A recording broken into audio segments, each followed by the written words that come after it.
नमस्कार उज्जैन, मैं हूं आपके साथ आपकी आकांक्षा पिवाल और आप देख रहे हैं अभय न्यूज का 3 अगस्त बुधवार शाम का बुलेटिन। बने रहिए मेरे साथ शहर की बड़ी खबरों के लिए।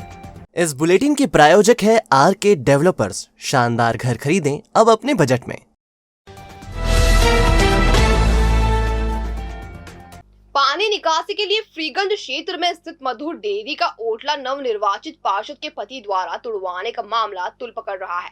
डेयरी संचालक एवं खेरची दूध विक्रेता संघ के अध्यक्ष मोहन वासवानी ने पार्षद पति पर आमदनी करने के लिए उनकी डेयरी के बाहर तोड़फोड़ करने का आरोप लगाया है। अब आप सबसे पहले मोहन वासवानी को सुनिए। नए बने हैं और वो आमदनी चाहते हैं, मैं खुला आरोप लगाता हूँ। आपने मोहन वासवानी के आरोपों को सुना। अब हम तफसील से आपको पूरा मामला समझाते हैं। दरअसल ये पूरा मामला तंबाकू बाजार में बारिश का पानी भराने से जुड़ा है। बाजार में 2 पट्टियां हैं। इसमें एक पट्टी पूरी तरह कमर्शियल है तो दूसरी कमर्शियल और रेसिडेंशियल है। रेसिडेंशियल की तरफ बारिश होने पर खासा पानी भरा जाता है और लोग गंदे पानी की समस्या से परेशान होते रहते हैं। पार्षद नीलम कालरा के पति राजा कालरा की माने तो रहवासियों की समस्या का समाधान करने के लिए उन्होंने रविवार को जेसीबी से मधुर डेयरी और आसपास की दुकानों के ओटले खुद खड़े रहकर तुड़वाए थे ताकि पानी की निकासी में समस्या नहीं हो। लेकिन पार्षद पति की इस दलील से फ्रीगंज के व्यापारी इत्तेफाक नहीं रखते। मधुर डेयरी संचालक मोहन वासवानी का कहना है कि जानबूझकर उनकी डेयरी का ग्रेनाइट तोड़ा गया और यह आमदनी शुरू करने का एक जरिया है। आइए एक बार फिर मोहन वासवानी से ही जानते हैं पूरा मसला। पानी जब बरसात गिरती है तो उधर का पानी इधर आता है, वो गटर पूरी बंद है और बीच सड़क में जो गवर्नमेंट ने नाला लगा रखा है, मेहरबानी करके आप फोटो एक वहाँ का भी लीजिए, तो वो नाला बंद कर रखा है। जब नाला बंद होगा तो पानी जाएगा कहाँ से? जब इधर पानी का बहाव ही नहीं है, पानी नहीं है, गटर नहीं है, तो तोड़ने का मतलब क्या है? कुछ नहीं, नए बने हैं और वो आमदनी चाहते हैं, मैं खुला आरोप लगाता हूँ। जब नाला पूरा भरा हुआ है गंदगी से, आप नाले का एक मेहरबानी करके एक फोटो लीजिए आप वहाँ से। जब नाला पूरा भरा हुआ, पानी जाएगा ही नहीं, तो आप हमारा ओटले तोड़ने से क्या मतलब? और अगर आपको कोई दिक्कत थी कि गटर में हमारा रुकावट आ रही है तो आप हमसे बोलते, हम खुद साफ कराते या तो हम उसको तरकीब से निकालते। अच्छा ग्रेनाइट लगा हुआ, उसको तोड़ दिया है। पूरे शहर की नालियाँ बंद हैं। मेरे से आगे भी जो सामने की तरफ से पानी आता है, बारिश जब आती है तब गंदा पानी सामने की तरफ से भी मेरे इधर ही गटर में, जबकि मेरे यहाँ की नाली चालू है, किसी भी तरह का रोक नहीं है पानी का, उसके बावजूद भी मेरा ही ओटला तोड़ा गया। आपको लगता है किसी द्वेष की वजह से ये करा गया? ये वो किस तरह का आमदनी मुझसे चाह रहे हैं मुझे जानकारी नहीं है। मोहन वासवानी और अन्य व्यापारियों के आरोपों से पार्षद पति राजा कालरा इनकार करते हैं। अभय न्यूज के वीडियो जर्नलिस्ट शकील खान ने राजा कालरा से बात की, आप भी सुनिए। की सहूलियत के लिए करा है। तंबाकू बाजार में जो पानी जमा होता है जी, जनसंपर्क जब से कर रहा था, जब से शिकायतें आ रही थी। अच्छा। बनने के बाद वो और ज्यादा हो गई, रोज फोन आ रहे थे जी, इस कारण उसका रास्ता निकाला है। एक विकल्प और निकाला है, जो बीच चौराहे पे गड्ढा करके फर्शियां गिर गई अंदर बड़े नाले की जी, उसको भी करना है। जो वासवानी प्लाजा वाला चौराया है ना जी, हाँ, वहाँ पे बीचों बीच फर्शियां गिर गई हैं, पानी की निकासी नहीं हो पा रही है। हाँ, ये भी आरोप है उनका करा गया है। और आर्थिक रूप का जो आप बोल रहे हैं, ये कोई भी नहीं बोल रहा है। सबसे मेरी बातचीत हो रही है जी। सक्षम परिवार से हूँ, मुझे कोई आवश्यकता नहीं है किसी से पैसे की। तो नालों को पहले साफ ना कराते हुए जो पहले इस तरीके की ये तोड़ना बोले कहीं ना कहीं नाले को साफ कैसे कराएंगे जब उन्होंने पूरी पैक कर रखी 20-20 फीट की लंबी सीढ़ियाँ हैं जी, उसमें एक डंपर भर के गारा निकला है नालियों में से जी, सालों से जाम पड़ी है। सबके यहाँ चैम्बर बने हुए हैं, सिर्फ मधुर डेयरी पे चैम्बर नहीं था, बीच में से 3 फीट का तोड़ा है जी। सिर्फ उनसे ये कहा गया है कि उस 3 फीट पे चैम्बर बना है, अच्छा, पूरी सीढ़ी भी नहीं तोड़ी। बहरहाल मोहन वासवानी सच बोल रहे हैं या झूठ, ये तो वही जाने, लेकिन केवल उनकी डेयरी का ओटला तोड़ने और बाकी दुकानों के ओटले को छोड़ देना अपने आप में सवाल तो खड़ा करता ही है। पूरे मसले की सच्चाई को या तो मोहन वासवानी जानते हैं या पार्षद पति राजा कालरा। आजादी के 75वीं वर्षगांठ को नया अंदाज देने के लिए हर घर तिरंगा अभियान सरकारी स्तर पर फीका पड़ता दिख रहा है। हाल ये है कि डाकघरों में झंडे खत्म हो गए हैं और लोग झंडों के लिए परेशान हो रहे हैं। हालांकि डाकघरों ने वरिष्ठ कार्यालय को डिमांड भेज दी है। उम्मीद की जा रही है कि जल्द ही और झंडे डाकघरों में उपलब्ध हो जाएंगे। देश इस साल आजादी की प्लेटिनम जुबली यानी 75वीं वर्षगांठ मनाने जा रहा है। उत्सव प्रिय केंद्र की मोदी सरकार इसके लिए हर घर तिरंगा अभियान चला रही है। लोगों के बीच तिरंगे का प्रचार प्रसार किया जा रहा है, बैठकें हो रही है और लोगों के घरों पर झंडा लगाने की अपील की जा रही है। बिक्री के लिए डाकघरों में झंडे उपलब्ध कराए गए हैं, लेकिन इनकी संख्या इतनी कम है कि यह हाथों हाथ बिक रहे हैं। कई डाकघरों में झंडे खत्म हो चुके हैं। हाल ये है कि लोगों को डाकघरों से खाली हाथ लौटना पड़ रहा है। झंडा खरीदने आए रमाकांत नागर ने बताया कि डाकघरों में झंडे ही नहीं मिल रहे हैं। ऐसे में नागरिक कैसे अपने घरों पर झंडे लगाएंगे। 25 रुपए कीमत का झंडा खरीदने के लिए लोगों को काफी मशक्कत करनी पड़ रही है। इस संबंध में राजस्व कॉलोनी स्थित मोतीलाल नेहरू डाकघर के उप डाकपाल राम गोपाल राठौर ने बताया, तिरंगे 100 प्राप्त हुए थे जो 2 दिन में बिक्री हो गए हैं। कल कम हुए थे, आज ज़्यादा हुए हैं, आज पूरे ख़त्म हो गए हैं। तो क्या मांग अभी आप? हाँ, मांग कल से कर दी है हमने। हमारे प्रविध्यक्ष महोदय को इसकी मांग दे दी गई है और जल्दी ही वापस इसके लिए उपलब्ध करवाएंगे। कितने लोग लगभग प्रतिदिन यहाँ पर तिरंगा खरीदने आ रहे हैं? यहाँ करीबन देखो मेरे पास 50 अगर आज 50 मैंने बेच दिए हैं, मतलब 50 लोग तो आए हैं और डिमांड भी कम से कम 10-20 लोगों ने की है आज।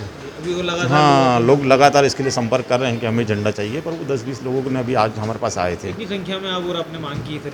मेरे करीबन 500 करीबन और मांग की है।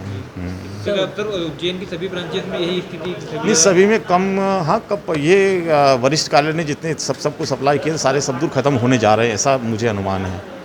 बहरहाल डाकघरों में झंडों की कमी ये बताती है कि सरकारी विभाग किस तरह काम करते हैं। गौरवशाली आजादी की वर्षगांठ मनाने के लिए कम से कम पर्याप्त मात्रा में झंडों की व्यवस्था तो विभाग को करनी ही चाहिए थी। अब ऐसे में सरकारी स्तर पर झंडे नहीं मिलने पर लोग निजी व्यापारियों से झंडे खरीदेंगे और इस तरह मुनाफा प्राइवेट कंपनियों के पास चला जाएगा।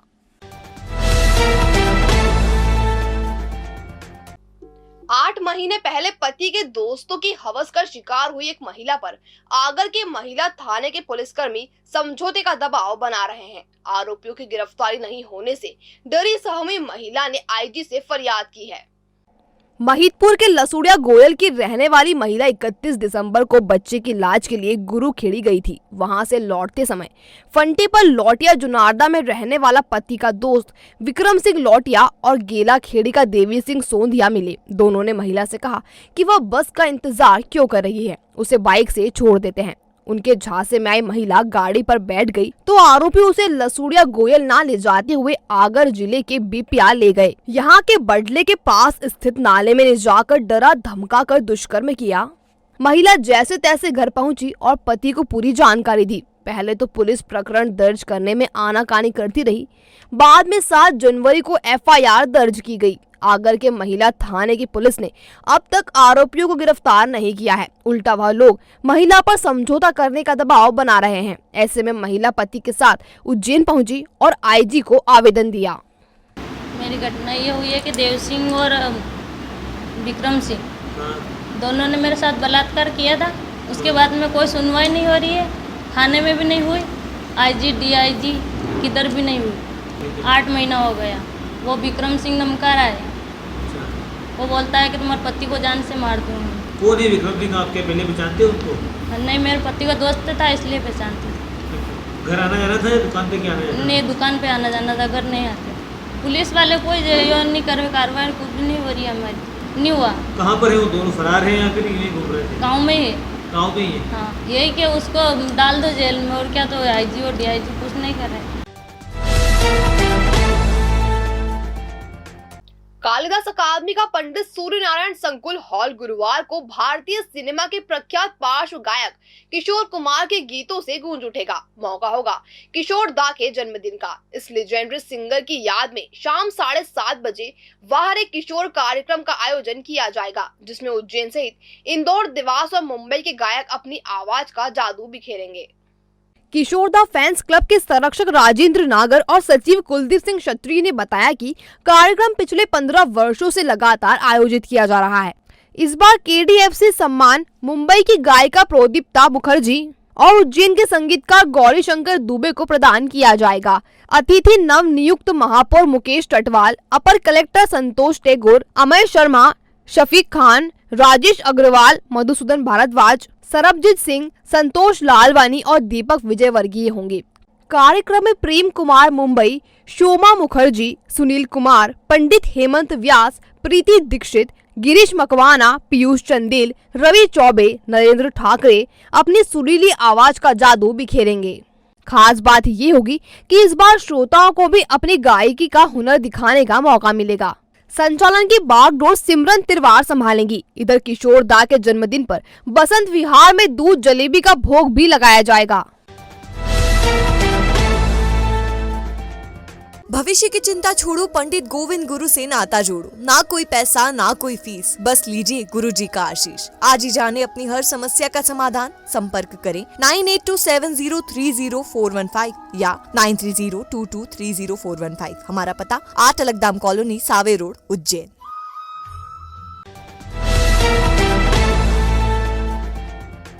सावन के महीने में मौसम भी पल पल पर रंग बदल रहा है। एक ही शहर में मौसम के 2 रंग बुधवार को दिखाई दिए। भैरवगढ़ क्षेत्र में जिस समय झमाझम बारिश हो रही थी, फ्रीगंज क्षेत्र में उस समय चमकीली धूप खिली हुई थी। आषाढ़ और सावन में इस बार शहर में ठीक ठीक बारिश हो चुकी है। हालांकि सोमवार से शहर का मौसम खुला हुआ है और आसमान पर बादलों का डेरा छाया हुआ है। बादल आ जा रहे हैं लेकिन बरस नहीं रहे। ऐसे में 2 दिन से उमस भी हो रही है। बुधवार को शहर में मौसम के 2 रंग देखे गए। भैरवगढ़ क्षेत्र में अचानक दोपहर 3 बजे से जोरदार बारिश शुरू हो गई। करीब 1 घंटे तक बारिश का क्रम चलता रहा। हालांकि इस दौरान फ्रीगंज क्षेत्र पूरी तरह सूखा पड़ा रहा और पूरे क्षेत्र में चमकीली धूप खिली रही। उमस के कारण रात के तापमान में मामूली बढ़ोतरी दर्ज की गई। ये मंगलवार के 24 डिग्री की तुलना में 24.4 डिग्री रिकॉर्ड की गई। जिला विधिक सेवा प्राधिकरण की जन उपयोगी सेवाओं की लोक अदालत में करंट से मौत और फसल नुकसानी पर 2 आवेदकों को हर्जाना दिलाया गया। न्यायाधीश अरविंद कुमार जैन ने तालोद में 25 मई 2018 को करंट की चपेट में आने से मृत नाबालिग के पिता को 3,50,000 रुपए ब्याज सहित देने का आदेश पश्चिम क्षेत्र विद्युत वितरण कंपनी को दिया है। इसी तरह ग्राम जमूरा के घनश्याम सिंह सोलंकी की फसल नष्ट होने पर HDFC बैंक को सोलंकी को 2,35,000 रुपए की राशि देने को कहा गया है। HDFC बैंक ने आवेदक के खाते से प्रीमियम राशि तो काटी थी, लेकिन न्यू इंडिया बीमा कंपनी को ये राशि नहीं भेजी थी। इस पर बीमा कंपनी को मुक्त करते हुए बैंक पर हर्जाना लगाया गया है। केंद्रीय जेल भैरवगढ़ में यूं तो बंदी अपनी सजा काटने के लिए बंद है, लेकिन इन दिनों जेल का माहौल कुछ बदला सा है। कई बंदी अपनी एजुकेशन को हायर एजुकेशन में तब्दील करने में जुटे हुए हैं, तो कुछ शुरू से शुरुआत कर रहे हैं।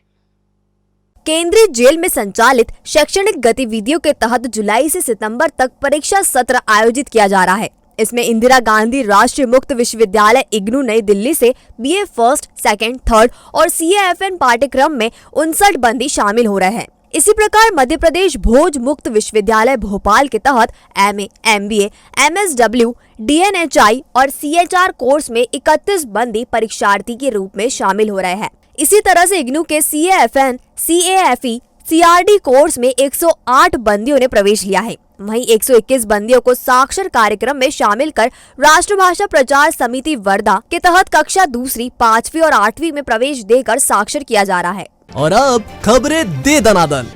उज्जैन जिले की नगर पालिका खाचरोद, महिदपुर, बड़नगर, नागदा, नगर परिषद माखरोन, उनील व तराना का पहला सम्मेलन 10 अगस्त को सुबह 10 बजे से होगा। इसमें अध्यक्ष एवं उपाध्यक्ष का चुनाव किया जाएगा। राज्य शासन के कर्मचारियों एवं उनके आश्रितों के मेडिकल बिलों की स्वीकृति के लिए संभागायुक्त संदीप यादव की अध्यक्षता में 4 अगस्त को दोपहर 12 बजे से बैठक होगी। PCN PNDT एक्ट के अंतर्गत जिला सलाहकार समिति की बैठक 17 अगस्त को दोपहर 3 बजे मुख्य चिकित्सा एवं स्वास्थ्य अधिकारी सभा कक्ष में होगी। CMHO डॉक्टर संजय शर्मा ने बताया कि डॉक्टर मंजूषा पीपल को समिति का नोडल अधिकारी नियुक्त किया गया है। आत्मा योजना के तहत 2021-22 के सर्वोत्तम कृषक पुरस्कार एवं सर्वोत्तम कृषक समूह पुरस्कार के लिए प्रगतिशील कृषकों से प्रविष्टियां आमंत्रित की गई है। आवेदन का प्रारूप विकास खंड कार्यालय से हासिल किया जा सकता है। खेती, बागवानी, पशुपालन, मत्स्य पालन एवं कृषि इंजीनियरिंग के क्षेत्र में उन्नत तकनीक का प्रयोग कर अधिकतम लाभ हासिल करने वाले किसान आवेदन कर सकते हैं। परियोजना संचालक ने बताया, ऐसे किसान जो आत्मा योजना के तहत 7 सालों में पुरस्कृत हो चुके हैं, वे पुरस्कार के पात्र नहीं होंगे। आवेदन जमा करने की अंतिम तारीख 31 अगस्त है। विक्रम विश्वविद्यालय के वाणिज्य अध्ययनशाला में बीकॉम प्लान और बीकॉम सीए के पाठ्यक्रम शुरू करने की मांग एनएसयूआई के प्रदेश सचिव तरुण गिरी ने की है। इस संबंध में उन्होंने कुलपति प्रोफेसर अखिलेश कुमार पांडे से मुलाकात की और इन पाठ्यक्रमों में 50% से कम अंक लाने वाले विद्यार्थियों को भी प्रवेश देने की मांग की। बूस्टर डोज के महाअभियान में बुधवार को लोगों ने जमकर वैक्सीन लगवाई। टीकाकरण विभाग ने 53,000 लोगों को टीका लगाने का लक्ष्य रखा था और इसके लिए 409 सेंटर बनाए थे। यहाँ लोग खासी तादाद में पहुंचे और टीके लगवाए।